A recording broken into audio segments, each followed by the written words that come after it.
ఏం చేద్దామండి? ఏమిటి అమ్మాయిని తీసుకెళ్ళి దిగ ముచ్చోబెట్టి దండ వేశాను.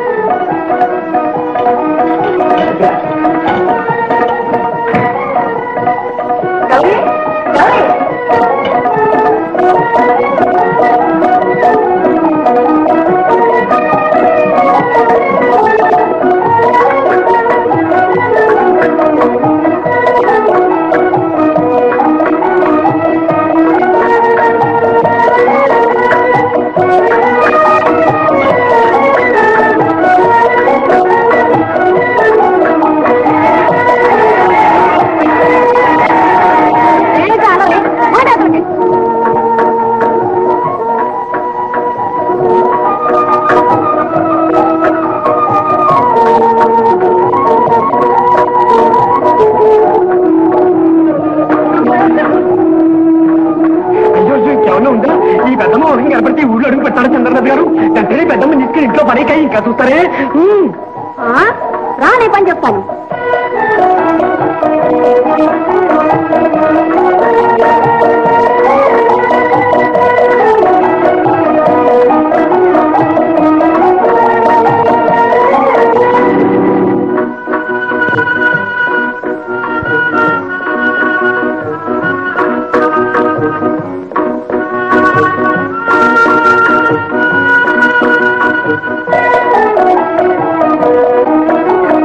చందన్ రాజు గారు రాగానే దండం వెళ్ళే వేయమ్మా, భయపడకు.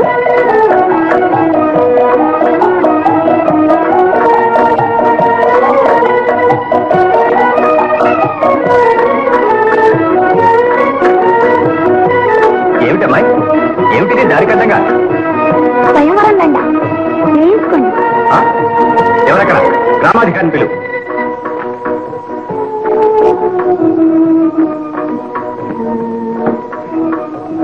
మాలిక్, ఎవరినని ఏమీ లాభం లేదు. ఇదంతా నా దురదృష్టం. ప్రాప్తం ఉంటే నాకు కావలసిన కన్య నన్ను వెతుక్కుంటూనే వస్తుంది. ఇక ఈ దేశాన్ని చాలు మాట.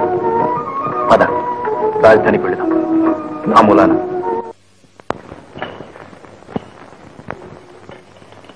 అయ్యో ఎంత పొరపాటు జరిగింది. వాడు బుర్ర నాకప్పుడు తప్పనే లేదు. ఇంటూ పెద్దది పెళ్లి కాకుండా అలా గురిస్తుంటే చిన్నదానికి ఎలా ముడిపడుతుంది చెప్పండి. ముందు తక్షణం ఆ పెద్ద మరికి తాళి కట్టించండి. అవును నిజమే, బాగా నేర్పే కొట్టింది. ఇంకా వదిలిపెట్టాను దాన్ని. రా నీ పని చెప్తా.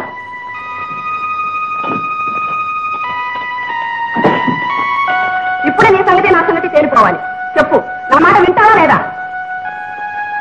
నీ మాట ఎప్పుడు వినలేదు పిన్నమ్మా. నేను చెప్పినట్టు చేస్తావా లేదా? నువ్వు చెప్పింది నేను ఎప్పుడు చేయలేదు పిన్నమ్మా. అయితే బుజ్జాన్ని పెళ్లి చేసుకో. ఏం మాట్లాడావు? మీ నాన్న సుఖపట్టం మీకు ఇష్టం లేదా? చెప్పు.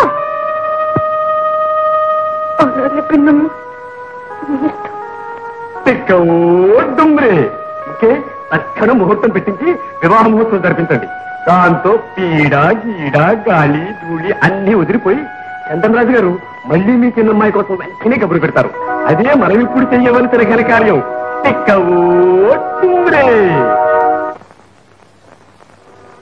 నేనేం చేయను నాన్నగారు. మిమ్మల్ని సంతోష పెట్టాలని నా సాయశక్తిలో ప్రయత్నించాను. కానీ ఈ లోకాన్ని చూసిన కొద్దీ నాకు జీవితం మీద విరక్తి కలుగుతుంది. క్షమించడానికి నీ తప్పే ఉంది నాయన. తల్లిదండ్రులం గనక మా ఆదుర్దా కొద్ది నిన్ను పంపానే గాని నీ మనసు కష్టపెట్టాలని కాదు. మానవ మాత్రం తాపత్రయపడగలమే గాని విధిని తప్పించుకోగలమా? అన్నిటికీ నిన్ను మాకు కటాక్షించిన ఆ చంద్ర భగవానుడే ఉన్నాడు.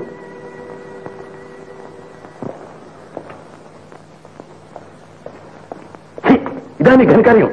ఆ ముఖం కనిపించిన తర్వాత కూడా ప్రాణాలతో వదిలిపెట్టి వచ్చేవా? చంపేసు పాతేతో రావద్దు. చంపి మనం పాపం కట్టుకుంటామండి. ఒక పిచ్చివాడు పెళ్లి చేసి పుణ్యం కట్టుకొచ్చానండి. హిందూ కన్యకు అంతకంటే మృత్యుపాతి ఉందండి. అధిక ప్రసంగం. ఇంకా జరగవలసింది చెప్పు. ఏముందండి, మన కార్యక్రమాలను అనుసరించి ఆయన కాలం సమీపించిందిగా. ఇక చందనరాజుకు అంత్యక్రియలు, ధూమకేతు మహారాజుకు పట్టాభిషేకం. అధిక ప్రసంగం. ఏమన్నా పట్టాభిషేకం, మన పట్టాభిషేకం.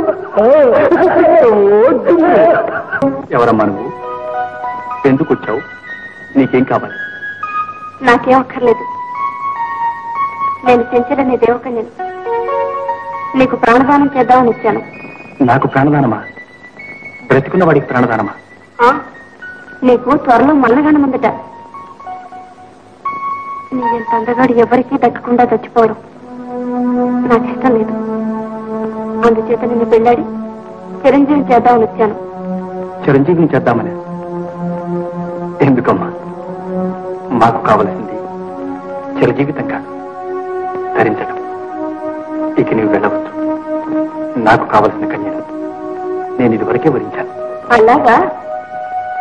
అయితే ఆ కన్య భూలోకుందా, స్వర్గలోకుందా, నాగలోకుందా? భూలోకుంది. అందగత్తేనా?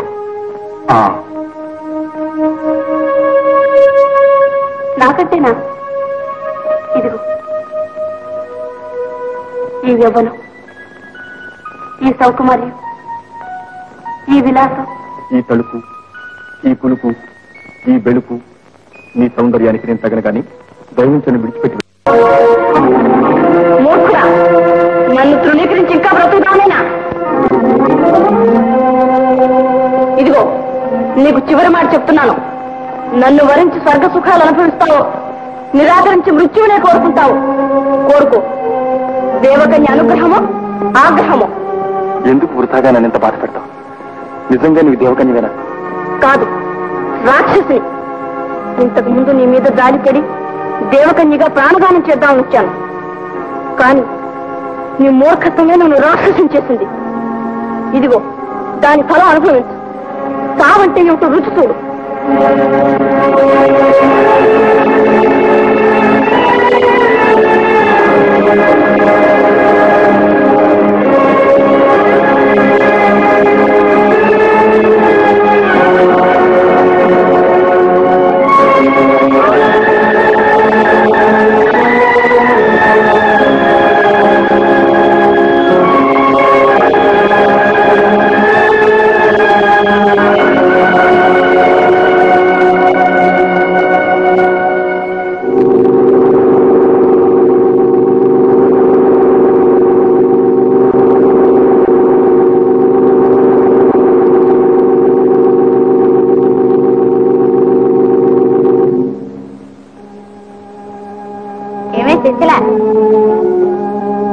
నా మాట వినకుండా పోతివి.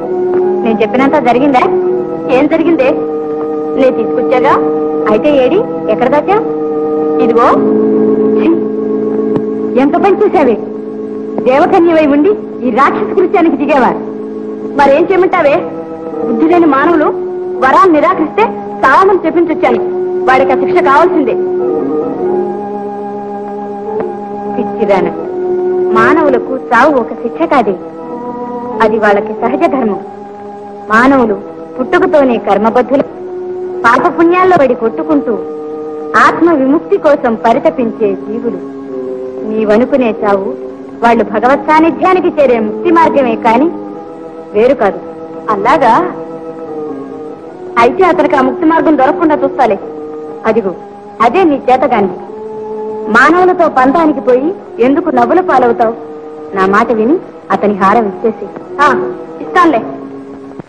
రాజవైద్యులు, పురోహితులు, జ్యోతిష్కులు ఇంత బలగం ఉండి కూడా ఎవ్వరూ ఏం చేయలేకపోయాం. దివ్యశక్తుల ముందు మానవ మాత్రంలో మనం ఎంత. ఇది దివ్యశక్తులు చేసే కార్యాల, ఏదో రాక్షస కృత్యమే. నా బిడ్డ పుట్టి పుట్టి ఎవరికి ఏ అపరాధం చేయలేదు. ఏ రాక్షసి మాత్రం ఎందుకు ఇలా చేస్తుంది? ఆ ముఖకరని నా తండ్రి నిద్రపోతున్నట్టున్నాడే కానీ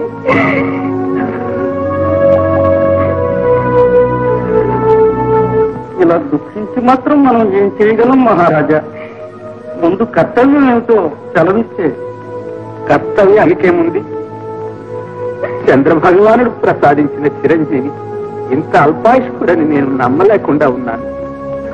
ఆ భారం ఎలా పోయిందో అలాగే వస్తుందని నా నమ్మకం. అంతవరకు చిరంజీవి ఇలాగే ఉండనియండి.